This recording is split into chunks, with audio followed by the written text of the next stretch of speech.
Hello guys, कैसे हैं आप लोग।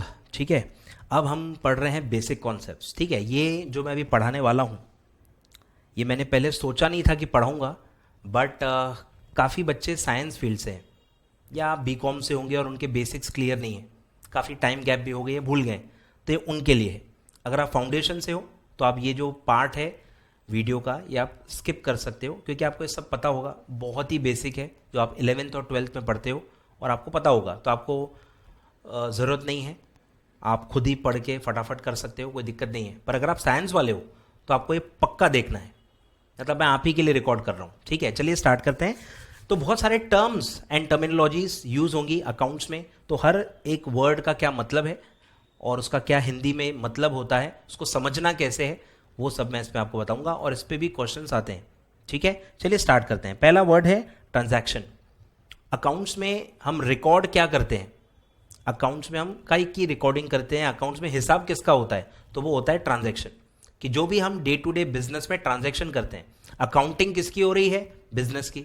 बिजनेस का मतलब क्या है, परचेज सेल, बहुत सारे जो अपन चीजें करते हैं ना उसको बोलते हैं ट्रांजैक्शन। तो जब आप मॉनेटरी ट्रांजैक्शन करते हो, डीलिंग्स करते हो, एग्रीमेंट्स करते हो, उसको बोलते हैं ट्रांजैक्शंस।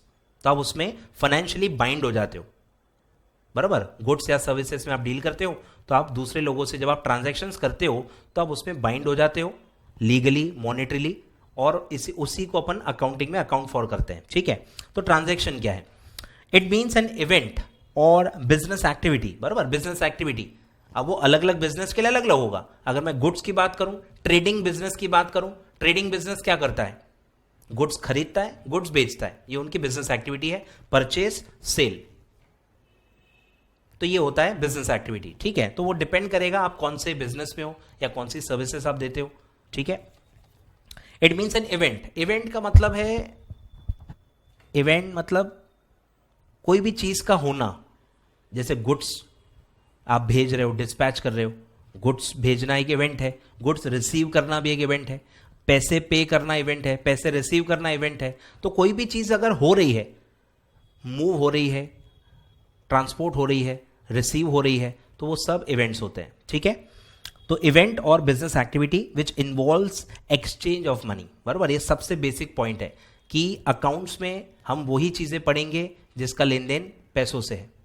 अगर कोई चीज का लेन देन पैसों से नहीं है तो हम उसको अकाउंटिंग में डील नहीं करते, उसका अकाउंट्स में कोई लेना देना नहीं है। तो it should be exchange of money और मनीज वर्थ बिटवीन द पार्टीज। ठीक है, या ऐसी चीजें जो मनी में आप मेजर कर सकते हो। ठीक है, गुड सर्विसेज जैसे होता है। The event can be measured in terms of money and changes the financial position of a person, for example purchase of goods which involve receiving material and making payment और creating an obligation. ठीक है, अगर आप goods खरीद रहे हो तो आपको गुड्स मिलेंगे और उसके बदले में आप पैसे दोगे, या तो पैसे आप आज दोगे तो आप वो उसी वक्त आपका पैसा आउटफ्लो हो जाएगा, या अगर आप क्रेडिट पे ले रहे हो, उधारी में ले रहे हो, तो आप पैसे फ्यूचर में दोगे। तो आपके ऊपर एक ऑब्लिगेशन है कि आपको सर्टेन नंबर ऑफ डेज के बाद पैसे देना है, फ्री में नहीं है वो, आज नहीं दिया है, अरे पर देने का ऑब्लिगेशन है, वो आपको आगे देना ही पड़ेगा। ठीक है, तो वो दिया है। क्रिएटिंग और ऑब्लिगेशन टू पे टू द सप्लायर, जिससे आप गुड्स बाय करते हो उसको क्या बोलते हैं, सप्लायर। अकाउंट्स में एक और नाम आएगा क्रेडिटर्स, जिससे आप गुड्स खरीदते हो ऑन क्रेडिट, उसको बोलते हैं सप्लायर या क्रेडिटर। ठीक है, एट अ फ्यूचर डेट, तो आप फ्यूचर डे में पे करोगे, आपके ऊपर एक ऑब्लिगेशन बनी रहेगी। ठीक है, तो ये एक ट्रांजैक्शन हो गया, परचेज ऑफ गुड्स। फिर एक वर्ड आएगा एसेट, बरोबर। एसेट कि बिजनेस में आप कमाओगे कैसे, बिजनेस में आप कमाओगे कैसे, कमाने के लिए आपको एसेट्स की रिक्वायरमेंट होती है। आप कोई भी बिजनेस करो, ट्रेडिंग बिजनेस करो या आप सर्विस दो, आपको कुछ एसेट्स लगेंगे। एसेट्स लिविंग या नॉन लिविंग हो सकते हैं। लिविंग का मतलब है कि भाई एसेट लिविंग बीइंग कब होता है, जब आपको उससे पैसा मिलना होता है। मतलब एसेट मतलब क्या होता है, आपको कुछ मिलने वाला है, कोई चीज अगर आपको फ्यूचर में मिलने वाली है तो that is an asset for you. अब क्या मिलने वाला है, दो चीजें मिल सकती हैं। पहला है पैसा, पैसा नॉर्मली इंसान से मिलता है, नॉन लिविंग से क्या आप कैसे पैसा लोगे, पैसा नॉर्मली इंसानों से मिलता है। तो अगर इंसान से आपको पैसा मिलने वाला है that is also an asset.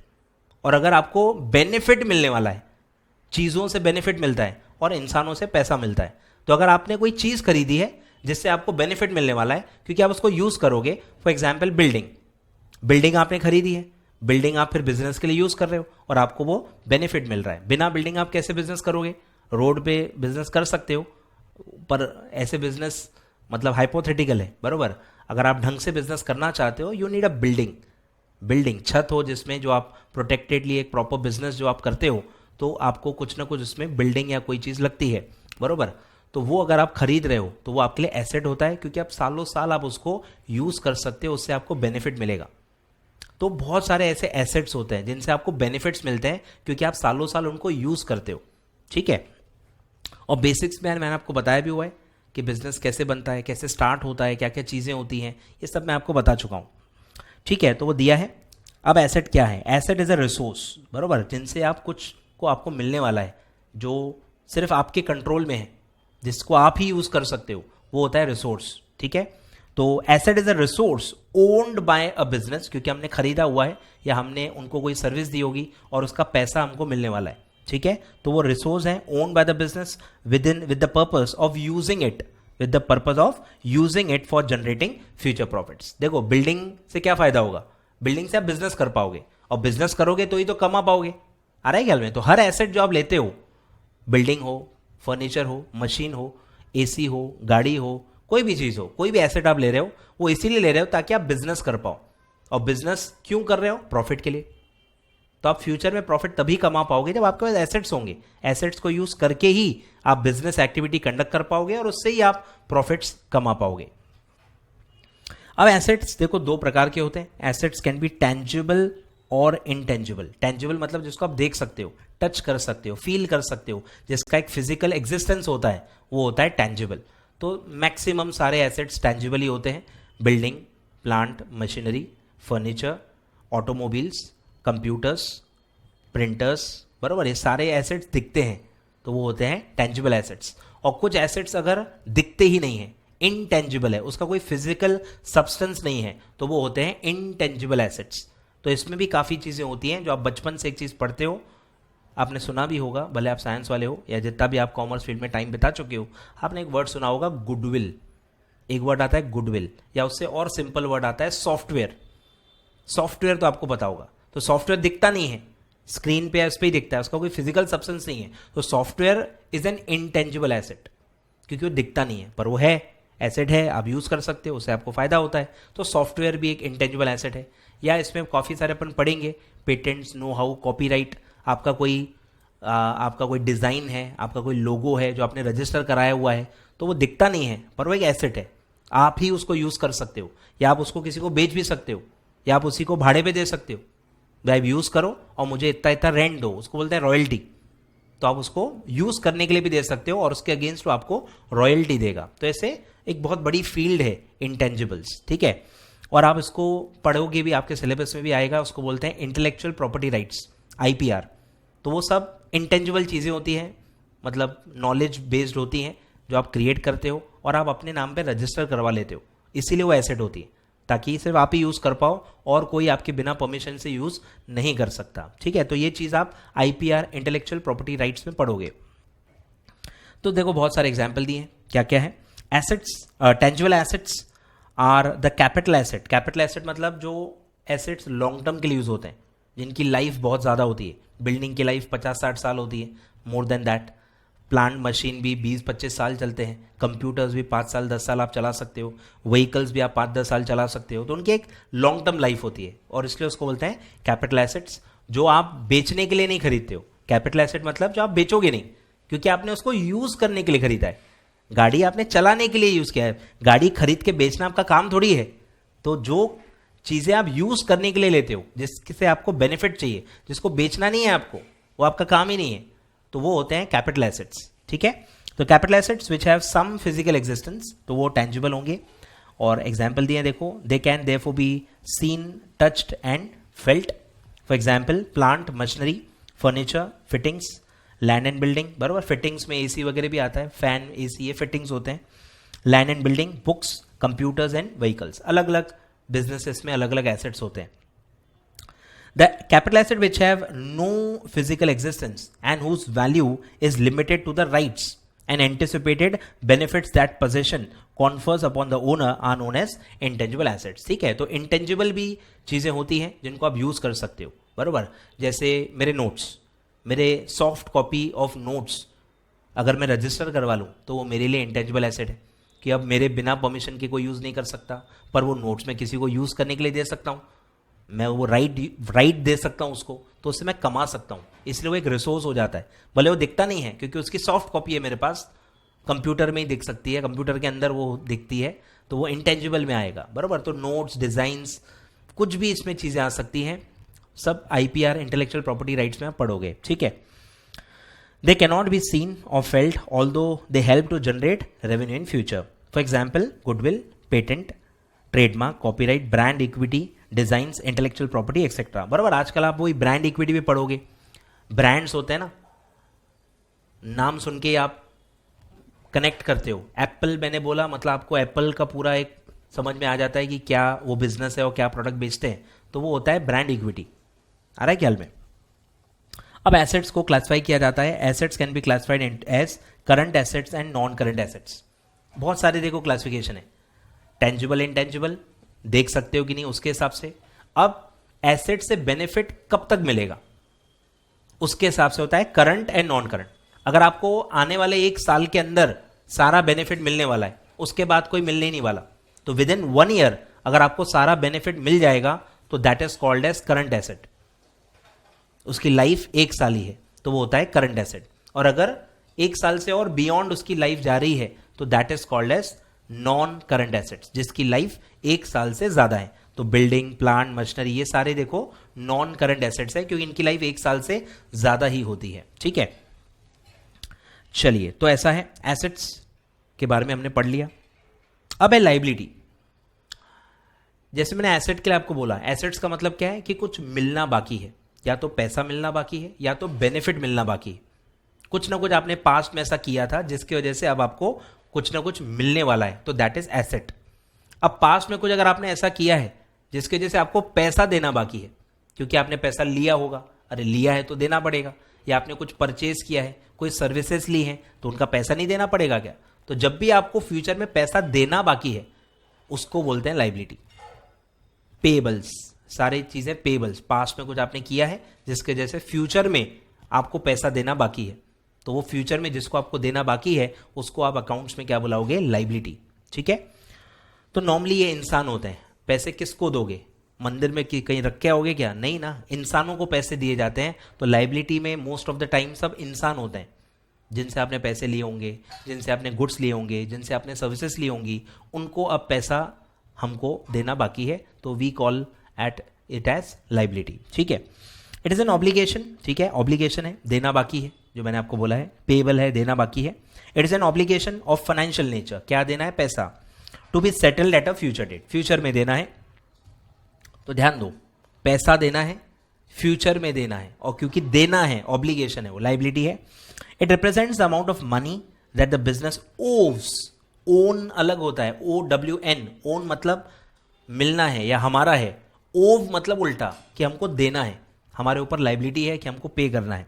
Obs to the other parties, for example sundry creditors, बराबर। क्रेडिटर्स अभी मैंने आपको बताया कि जिनसे आप गुड्स खरीदते हो, सप्लायर्स, उनको आपको पैसा देना पड़ता है, फ्यूचर में आप दोगे, क्रेडिट पे आपने लिया है, तो उसको बोलेंगे सन्ड्री क्रेडिटर्स, कि आपने गुड्स खरीदे थे पास्ट में, अब उसको आपको फ्यूचर में पैसा देना है, तो वो आपके बुक्स में एज ए लाइबिलिटी दिखता रहेगा जब तक आप उसको पैसे नहीं दोगे। फिर है बैंक लोन। बैंक लोन क्यों रीपे करना है? क्योंकि लिए हैं, पैसे लिए हैं तो पैसे लौटाने पड़ेंगे, बाकायदा विथ इंटरेस्ट लौटाने पड़ेंगे, बराबर। तो वो भी आपके लिए लोन है क्योंकि आपने पैसे लिए थे, आपको पैसे देने हैं। Despite upon the period of holding these obligations could be further depending upon the period of holding, कि कितने समय में लौटाने हैं, कितने समय है आपके पास लौटाने के लिए, उसके हिसाब से होता है लॉन्ग टर्म और non current liability. Same current liability और non current liability other names होते हैं। नॉन करंट को लॉन्ग टर्म भी बोलते हैं और करंट को शॉर्ट टर्म भी बोलते हैं। करंट मतलब 1 साल के अंदर, आने वाले फ्यूचर के 1 साल के अंदर आपको पैसे देने, तो होता है शॉर्ट टर्म लाइबिलिटी या करंट लाइबिलिटी। और बियॉन्ड 1 ईयर देने, 2 साल बाद, 3 साल बाद, 4 साल बाद, तो वो होते हैं लॉन्ग टर्म, यानी कि नॉन करंट लाइबिलिटी। ठीक है, current non current same classification है। चलिए आगे बढ़ते हैं। तो ये था लाइबिलिटी। अब है उसी का एक part that is capital.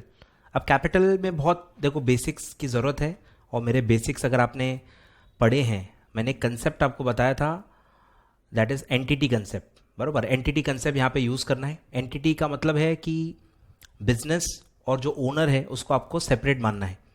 Owner अलग है, ओनर की जो पर्सनल चीज़ें हैं वो अलग हैं, उसका बिजनेस से कोई वास्ता नहीं है, दोनों को अलग अलग मानना है। अब बिजनेस के पास पैसे आते कहाँ से, स्टार्ट कहाँ से होता है, बिजनेस तो ओनर से ही, ओनर के पैसे से ही स्टार्ट होता है, तो उसको आपको अलग नाम देना है कि ये ओनर के पैसे आपके नहीं हैं, पर आपको लौटाने उसका कोई टाइम फ्रेम नहीं होता कि जो बेस पैसा है, जो ओनर पैसा लगाता है, वो कोई फिक्स पीरियड के लिए नहीं होता है। बिजनेस उसका है, जब तक बिजनेस चलेगा तब तक वो पैसा लगा के रखता है, वो पैसे वापस नहीं मांगता, वो कोई आउटसाइडर नहीं है। आउटसाइडर वाले फिक्स टाइम के लिए पैसा देते हैं, इंटरेस्ट वगैरह चार्ज करते हैं, पर ये ओनर है, ये रिस्क टेकर है, ये प्रॉफिट पूरा रखता है, तो पैसा बिजनेस में लगा के रखता है।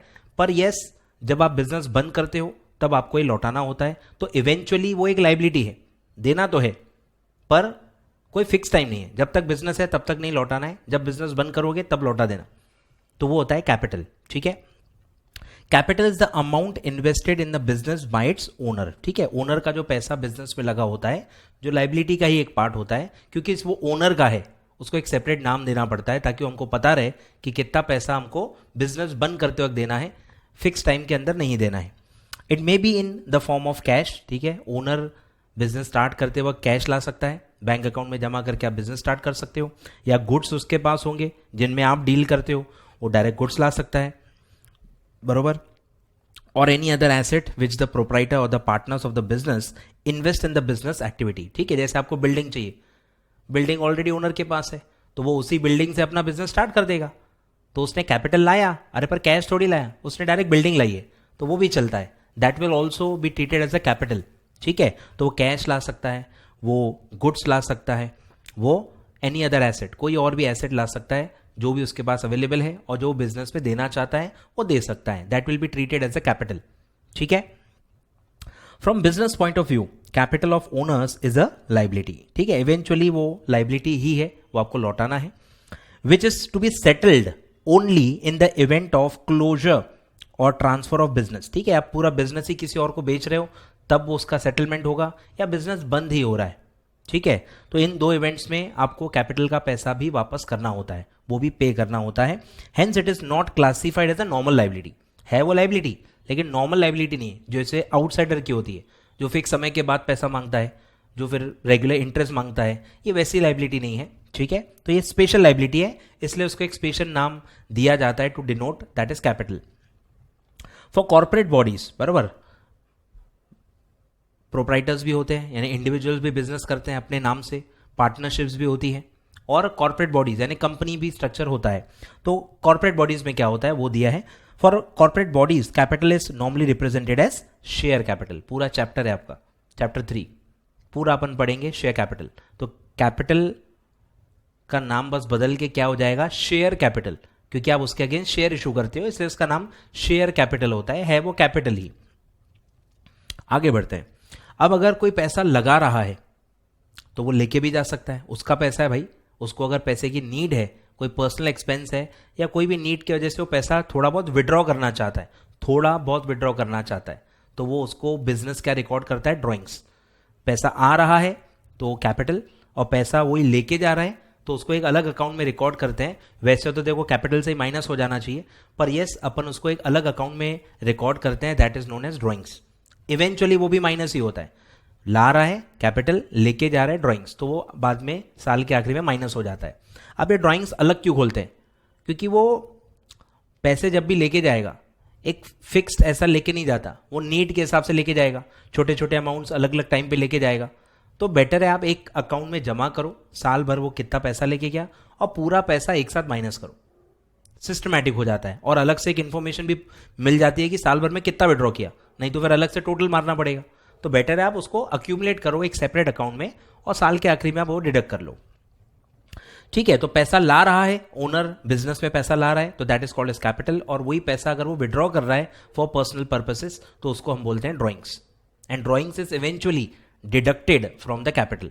ठीक है, इट रिप्रेजेंट्स द, देखो जो वो लाया वो लेके जा सकता है, क्या क्या लाया था वो, कैश लाया था, गुड्स लाया था, एसेट लाया था, तो जो भी चीज़ें वो ला सकता है वो सारी चीज़ें लेके भी जा सकता है, ठीक है। तो वही दिया है, it represents the amount of cash, goods और any the asset which the owner withdraws from the business for his personal use. For example, when in the life insurance premium, बराबर, लाइफ इंश्योरेंस प्रीमियम किसका होता है? Individual का होता है, personal expense है वो, तो वो आप बिजनेस से भर रहे हो, अगर बिजनेस से भर सकते हो ना, क्या प्रॉब्लम है? उसी का पैसा आपके पास जमा है, अगर वो आपको बोल रहा है कि मेरे वो जो बिजनेस में पैसे लगे हुए हैं उसमें से आप मेरा प्रीमियम भर दो, तो आप भर दोगे, क्या प्रॉब्लम है? पर उसको आप रिकॉर्ड क्या करोगे? लाइफ इंश्योरेंस प्रीमियम बिजनेस का खर्चा नहीं है, बिजनेस को कोई फायदा नहीं है उससे, पर्सनल एक्सपेंस है उसका, लाइफ इंश्योरेंस पॉलिसी है, बिजनेस की कोई इंश्योरेंस पॉलिसी नहीं है वो, तो उसको आप बिजनेस में क्या रिकॉर्ड करोगे? ड्राइंग्स, क्योंकि आप ये क्यों पे कर रहे हो? ओनर के लिए, ओनर बोल रहा है इसीलिए, नहीं तो आपका खर्चा है ही नहीं वो, ठीक है। तो life insurance premium for of the proprietor और the partner of business is paid from the business cash, business के पैसों से। अगर आप कोई पर्सनल खर्चा ओनर का भर रहे हो तो उसको बिजनेस में क्या रिकॉर्ड करते हैं? ड्राइंग्स। तो उसका होटल का बिल भर रहे हो, उसके घर के इलेक्ट्रिक का बिल भर रहे हो, उसके घर का टेलीफोन का बिल भर रहे हो, उसके बीवी के शॉपिंग का बिल भर रहे हो, ये सब पर्सनल एक्सपेंस है, मतलब आपको कोई लेना देना नहीं। आप क्यों दे रहे हो? प्रोप्राइटर के बोलने पे, उसके पैसे जमा है, उसके पैसों में से दे रहे हो, तो पर्पस क्या है? आपको कोई लेना देना नहीं है, आपको अपने बुक्स में क्या रिकॉर्ड करना है? ड्राइंग्स। आ रहा है कुछ समझ में? सिंपल है, पर्सनल उसका कोई लेना देना नहीं, बस वो पर्सनल है इतना आपको पता होना चाहिए, और आप उसको कहां रिकॉर्ड करोगे? ड्राइंग्स में, ठीक है। तो वो दिया है, drawings will result in reduction in the owners capital, ठीक है। साल के आखिरी में वो अल्टीमेटली माइनस कैपिटल से ही होगा, तो आप लाए हो तो ऐड होते जाएगा, लेके जा रहे हो तो माइनस होते जाएगा, ठीक है। The concept of drawing is not applicable to the corporate bodies like limited company, क्योंकि वहां ड्राइंग परमिसिबल नहीं होती है। एक बार आपने पैसे लगा दिए, अगर आपको पैसे निकालने हैं तो कंपनी आपको नहीं लौटाएगी, आप वो शेयर मार्केट में जाके बेच दो किसी और को, कंपनी पैसे वापस नहीं देती, वो डायरेक्ट कंपनी बंद होते वक्त ही देती है। तो ड्राइंग्स का कंसेप्ट कॉर्पोरेट बॉडीज में नहीं है, क्योंकि आपको वो शेयर्स देते हैं और शेयर्स ट्रांसफरेबल होते हैं, आप किसी और को बेच सकते हो, तो आप बेच के पैसा निकाल लो, मार्केट में किसी और को बेच दो। हम पैसे किसी को लौटाते नहीं है, कंपनी किसी को पैसे लौटाएगी नहीं, ठीक है। तो ड्राइंग्स का कंसेप्ट होता ही नहीं है, ठीक है। आगे बढ़ते हैं, फिर है डेटर्स। डेटर्स मतलब कस्टमर्स, जिनको आपने उधारी में बेचा है, बराबर, वो होते हैं डेटर्स। अकाउंट्स में उनको क्या बोलते हैं? डेटर्स, कि उनसे आपको पैसा मिलना बाकी है, आपने उनको गुड्स बेचे तो पैसे नहीं देंगे क्या? अब पैसे अगर वो बोल रहे हैं कि हम फ्यूचर में देंगे, 15 दिन बाद, 1 महीने बाद, तब तक आप उसको क्या दिखाओगे? तो उसको आप बोलते हो डेटर्स। वो आपका एक एसेट है कि आपको उनसे पैसा मिलना बाकी है, ठीक है। जैसे क्रेडिटर्स था, आपने उधारी में लिया है, आपको पैसा देना बाकी है, लाइबिलिटी है, तो वो होता है क्रेडिटर्स। और सिमिलरली आपने किसी को क्रेडिट पे उधारी में बेचा है, तो आपको जो वो पैसा मिलना बाकी होता है उसको बोलते हैं डेटर्स, ठीक है। तो वो दिया है, द सम टोटल और aggregate of the amounts which the customers obs, customer ओव कर रहा है, हम ओव नहीं कर रहे, हम जो ओव करते हैं दैट इज क्रेडिटर्स या लाइबिलिटी, पर हमें जो बाकी वो सामने वाला इंसान हमको अगर ओव कर रहा है, मतलब हमको रिसेबल है, तो वो होता है डेटर्स, ठीक है। तो customer owes to the business, business is not owing, customer is owing to us, तो लैंग्वेज में फर्क है। For the purchase of goods on credit, ठीक है, वो परचेज कर रहा है, हम सेल कर रहे हैं, वो परचेज कर रहा है तो हम सेल कर रहे हैं, हम सेल कर रहे हैं, वो परचेज कर रहा है।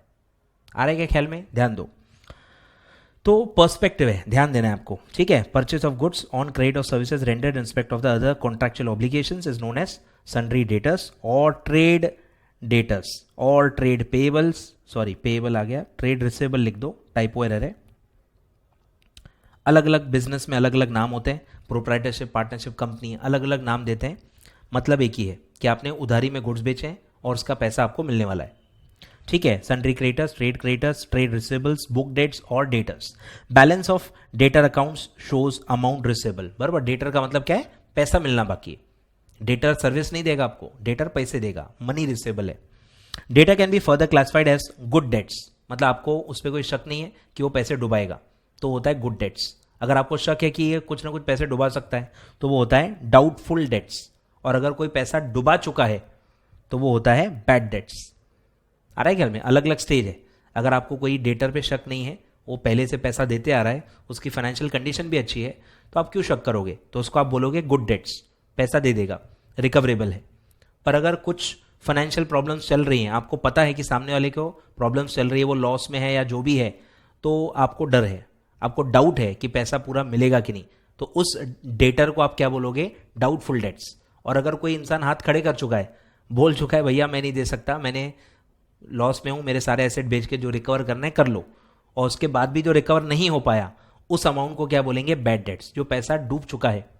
ठीक है, आगे बढ़ते हैं। सेम मैंने बताया क्रेडिटर, ठीक है, क्रेडिटर जिससे आपने गुड्स क्रेडिट पे खरीदे हैं, जो आपको पैसा देना बाकी है, लाइबिलिटी है आपकी।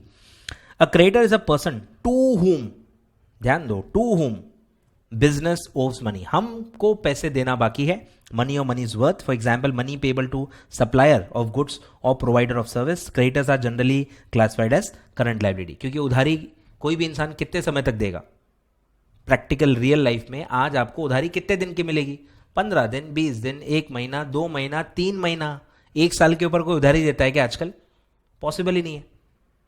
आ रहा है ख्याल में? तो गुड्स के लिए या सर्विसेज के लिए 1 साल के ऊपर आजकल उधारी मिलती ही नहीं है, इसलिए इसको हम नॉर्मली क्या बोलते हैं? Current liability. 1 साल के अंदर ही आपको पैसा देना रहता है। ठीक है, तो ध्यान दो, क्वेश्चन आता ही है। फिर है कॉन्टिजेंट लाइबिलिटी। अब ये थोड़ा अलग ही दुनिया है, मैं थोड़ा जितना मेरे से होता है मैं बताता हूँ। कॉन्टिजेंट लाइबिलिटी, पहले वर्ड कॉन्टिजेंट का मतलब समझते हैं। कॉन्टिजेंट मतलब कि फिक्स नहीं है कि वो चीज़ होगी या नहीं होगी। लाइबिलिटी लिखा है ना, लाइबिलिटी का मतलब क्या है? कि पैसे देना है, तो अब पैसे देना है, वो फिक्स नहीं है, देना पड़ भी सकता है, नहीं भी देना पड़ सकता है। अगर आप ऐसी सिचुएशन में फंसे हुए हो, ऐसे ट्रांजैक्शन में फंसे हुए हो जहां पे आपको पता नहीं है, आज पता नहीं है कि आपको अल्टीमेटली इसके पैसे देने पड़ेंगे या नहीं देने पड़ेंगे, तो आज आप उसको क्या बुलाओगे? Contingent liability. नॉर्मल लाइबिलिटी क्या होती है? पता होता है कब देना है, कितना देना है, किसको देना है, सब पता होता है, तो वो लाइबिलिटी है। पर अगर आपको पता नहीं है कि अल्टीमेटली वो देना पड़ेगा या नहीं देना पड़ेगा, तो आज उसको आप क्या बुलाओगे? Contingent liability. अब फ्यूचर में ही पता चलेगा कि वो अल्टीमेटली देना है या नहीं है। तो ऐसी क्या चीजें होती हैं, तो आप पढ़ोगे। It represents a potential obligation, present obligation नहीं है। प्रेजेंट ऑब्लिगेशन क्या है? कि आज ही आपको पता है कि देना है, उसको बोलते हैं liability. Liability is a present obligation, पर ये क्या है? पोटेंशियल है, हो सकता है, ठीक है, पॉसिबिलिटी है। That could be created depending upon the outcome of an event. ठीक है, फ्यूचर में कोई इवेंट होने वाला है जिससे आपको पता चलेगा कि अल्टीमेटली आपको देना है पैसे या नहीं देना है। आज की डेट में अनसर्टन है। ठीक है, for example if a supplier of business files a legal suit, आपके खिलाफ किसने लीगल केस फाइल किया है और आपसे पैसा मांगा है। अब जब तक कोर्ट केस चल रहा है, आपको पता नहीं है कि अल्टीमेटली आपको पैसा देना है कि नहीं। अब केस का जो आउटकम होगा, जो कोर्ट का डिसीजन होगा, वो इवेंट है जिससे पता चलेगा कि अल्टीमेटली पैसा देना है या नहीं देना है। तो तब तक आप उसको क्या बुलाओगे? जब तक कोर्ट केस चल रहा है तब तक कुछ भी हो सकता है। आप केस जीत गए तो आपको नहीं देना पड़ेगा, लाइबिलिटी नहीं आ सकती आपके अंग पे, और अगर आप हार गए तो फिर आपको पैसे देने पड़ सकते हैं। तो till the time judgement comes it is shown as contingent liability, और जैसे ही वो इवेंट हो गया उससे फिर आपको अल्टीमेटली पता चल जाएगा। अगर आप केस हार गए तो आप उसको लाइबिलिटी दिखाओगे और आपको पे करना पड़ेगा, और अगर आप जीत गए तो आप कुछ भी नहीं करोगे, कॉन्टिजेंट लाइबिलिटी भी हटा दोगे, कुछ नहीं करोगे, कुछ पैसा देना ही नहीं। ठीक है, it will not be treated as a liability. अभी वो लाइबिलिटी नहीं है क्योंकि सिर्फ केस फाइल किया है, केस जीता कहाँ है वो, हम कहाँ केस आ रहे हैं, हमको कहाँ पैसा देना है। सिर्फ केस फाइल करने से थोड़ी कुछ होता है, वो एक इवेंट है कि चलो ठीक है कोर्ट केस चल रहा है, हो सकता है, there is a possibility because case has been filed, तो वो पॉसिबिलिटी की वजह से आप उसको क्या बोलोगे? कॉन्टिजेंट लाइबिलिटी, कि हो सकता है फ्यूचर में लाइबिलिटी आए क्योंकि केस चल रहा है। केस हार गए तो वो इवेंट में आपको पैसे देने पड़ सकते हैं। Please be treated as liability because no obligation is created immediately. Case file होने से कुछ नहीं होता, आपकी कोई ऑब्लिगेशन नहीं है जब तक आप केस हारो ना, जजमेंट आपके खिलाफ ना आए। Please note that contingent liability is not recorded, क्योंकि लाइबिलिटी है ही नहीं, डिपेंड करता है, फ्यूचर में पता चलेगा, तो मैं क्यों उसको अभी रिकॉर्ड करूं और बुक्स में लाइबिलिटी दिखाऊं, बरोबर। तो आप उसको रिकॉर्ड नहीं करते हो, ये उसका ट्रीटमेंट है, कॉन्टिजेंट लाइबिलिटी का ट्रीटमेंट है कि आपको कहीं उसको रिकॉर्ड नहीं करना है, उसकी कोई एंट्री पास नहीं करनी है, आपको सिर्फ डिस्क्लोजर देना है कि हाँ ऐसा केस मेरे खिलाफ चल रहा है, इतना इतना अमाउंट देना पड़ सकता है अगर मैं हार गया, तो सिर्फ बताना है, डिस्क्लोजर देना है, बुक्स में रिकॉर्ड नहीं करना है। ठीक है, not recorded in the books but disclosed a note through the in the financial statement. तो आपको बस इन्वेस्टर्स या जिनके लिए आप फाइनेंशियल स्टेटमेंट बनाते हो उनको आपको जानकारी देनी है कि हाँ ऐसा कुछ हुआ तो ऐसा ऐसा हो सकता है। तो ये भी क्वेश्चन आ सकता है कि कॉन्टेंजेंट लायबिलिटी रिकॉर्ड नहीं होते, सिर्फ डिस्क्लोजर दिया जाता है। फिर एक वर्ड आता है फिक्टिशियस एसेट्स। फिक्टिशियस एसेट्स होता है कि जो काल्पनिक है, काल्पनिक मतलब जो कोई एक्चुअल एसेट नहीं है। एक्चुअल एसेट क्या होते हैं? जिनको आप यूज कर सकते हो, जिनसे आपको बेनिफिट मिल सकता है, जिनसे आपको पैसा मिल सकता है, तो वो एक्चुअल एसेट्स होते हैं। पर अगर कोई एसेट में दिख रहा है पर मिलने कुछ नहीं वाला, तो वो क्या होता है? फिक्टिशियस। मतलब उससे आपको कुछ भी न फायदा मिलेगा, न पैसा मिलेगा, न बेनिफिट मिलेगा, कुछ भी नहीं मिलेगा, तो वो होता है फिक्टिशियस एसेट। फिर सवाल उठता है सर अगर कुछ मिलने ही नहीं वाला तो वो एसेट हुआ कैसे? भाई आपने तो बोला ना एसेट का मतलब ही क्या है? जिससे कुछ मिलने वाला है। जब सर मिलने ही नहीं वाला है तो आप उसको एसेट ही क्यों बुला रहे हो? क्योंकि उसमें डेबिट बैलेंस है। मतलब अगर कोई अकाउंट में बैलेंस है तो उसको कहीं ना कहीं तो दिखाना पड़ेगा, या तो आप एसेट में दिखाओगे या तो आप लाइबिलिटी में दिखाओगे।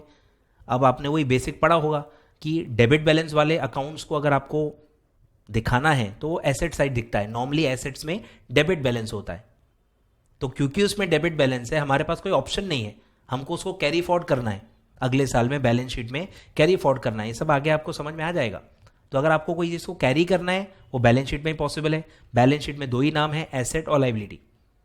अब डेबिट बैलेंस वाले सारे अकाउंट एसेट में ही आते हैं, तो आप दिखाते हो एसेट में, पर क्योंकि उससे कोई पैसा मिलने ही नहीं वाला है इसीलिए उसको आप क्या बुलाओगे? Fictitious assets. कि ये लॉस है, ये डेबिट बैलेंस है, लॉस है, कुछ भी मिलने वाला नहीं है, सिर्फ क्योंकि उसमें डेबिट बैलेंस है और हमको अगले साल में उसको कैरी फॉरवर्ड करना है, इसीलिए हम उसको एसेट साइड में दिखा रहे हैं। ठीक है। अब कुछ लोगों को इंटेंजिबल एसेट में कंफ्यूजन होता है। अरे इंटेंजिबल एसेट का क्या मतलब है? वो एक्चुअल एसेट है, आप उसको यूज कर सकते हो, उससे कमा सकते हो, सिर्फ दिखते नहीं है वो। तो अगर कोई चीज एसेट है, रियल एसेट है, सिर्फ दिखती नहीं है, तो वो इंटेंजिबल एसेट है। पर कोई चीज है ही नहीं, ना कुछ मिलने वाला है, ना कुछ है ही नहीं, काल्पनिक है, तो वो होता है फिक्टिशियस एसेट। ठीक है, आगे बढ़ते हैं। Fictitious assets are not assets at all. ठीक है, एसेट ही नहीं है, क्योंकि फंडामेंटल जो डेफिनेशन है एसेट की कि कुछ मिलने वाला है, वही नहीं है। तो क्यों दिखा रहे? तो वो दिया हुआ है, since they are not represented by any tangible possession.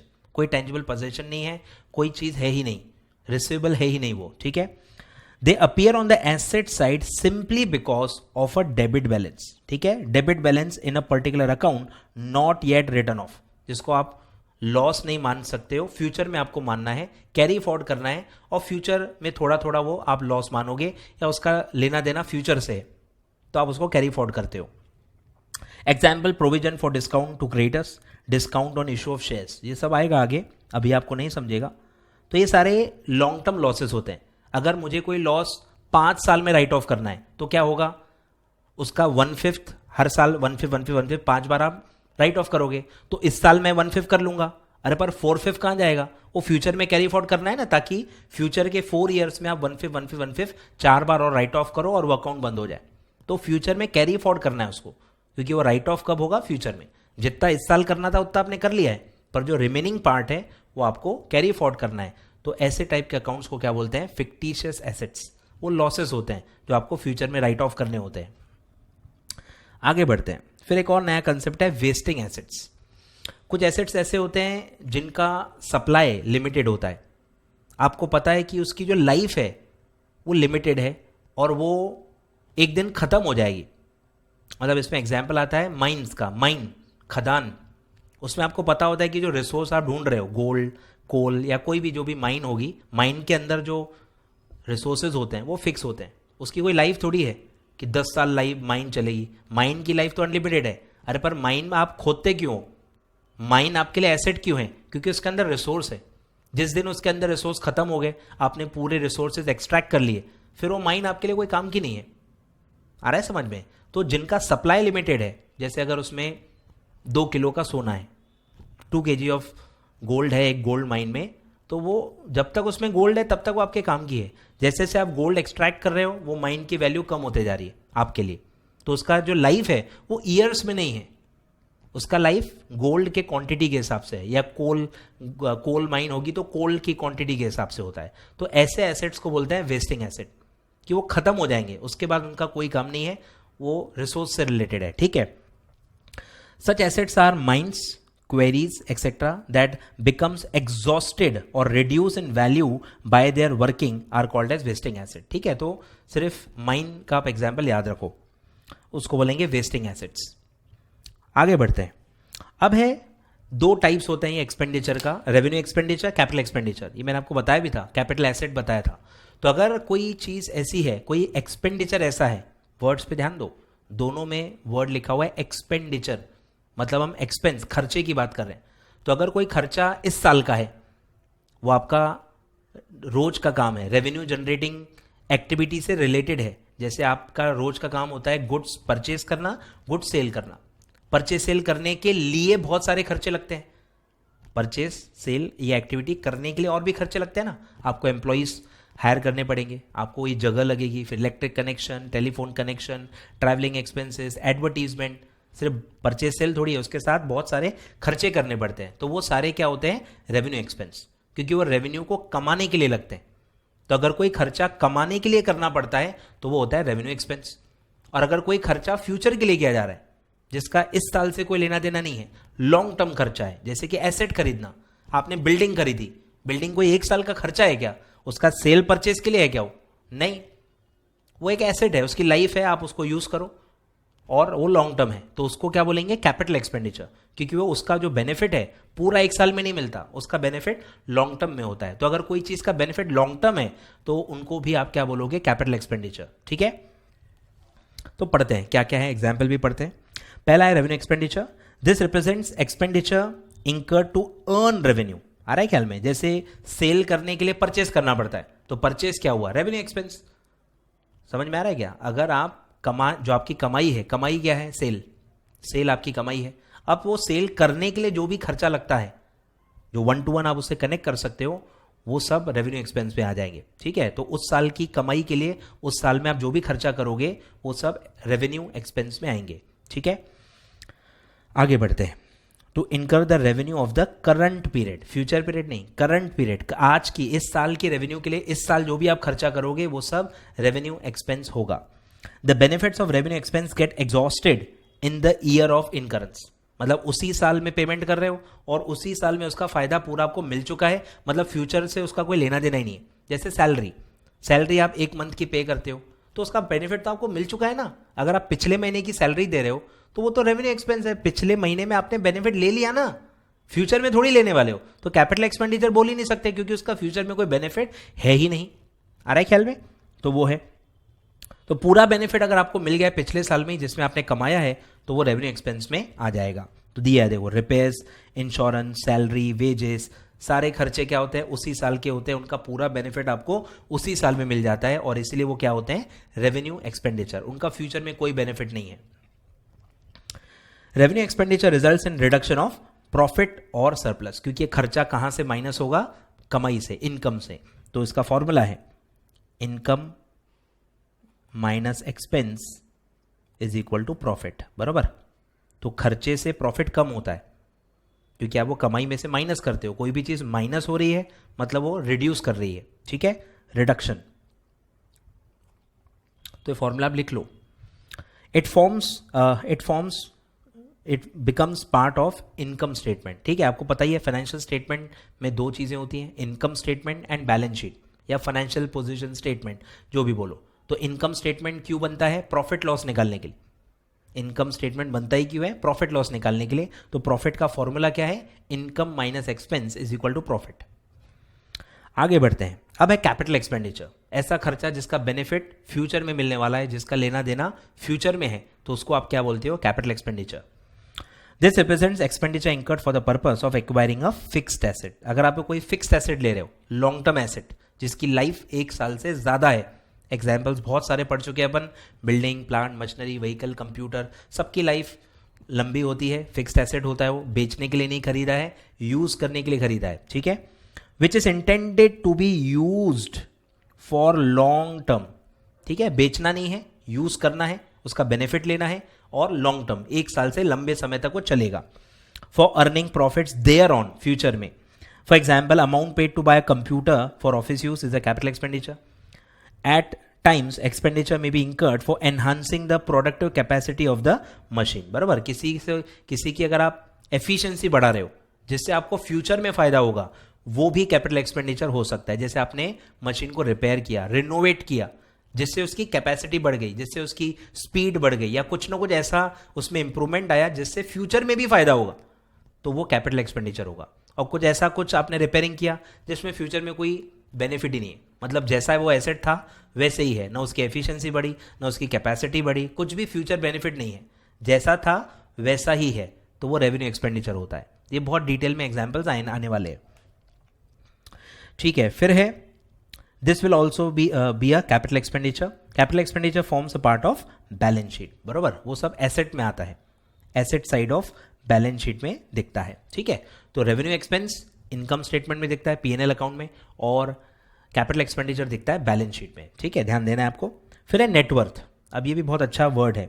Net worth का मतलब कैपिटल ही होता है, कि जितना भी पैसा आपका बिजनेस में लगा हुआ है, अब देखो बिजनेस में जो आप पैसा लगाते हो वो तो है ही, पर जो आप कमाते हो वो भी तो ओनर का ही होता है, आ रहा है ख्याल में। तो जो आपने ओनर ने पैसा लगाया है वो तो ओनर का है ही, प्लस जो आप बिजनेस एज अ बिजनेस कमा रहे हो, अरे वो भी तो ओनर का है।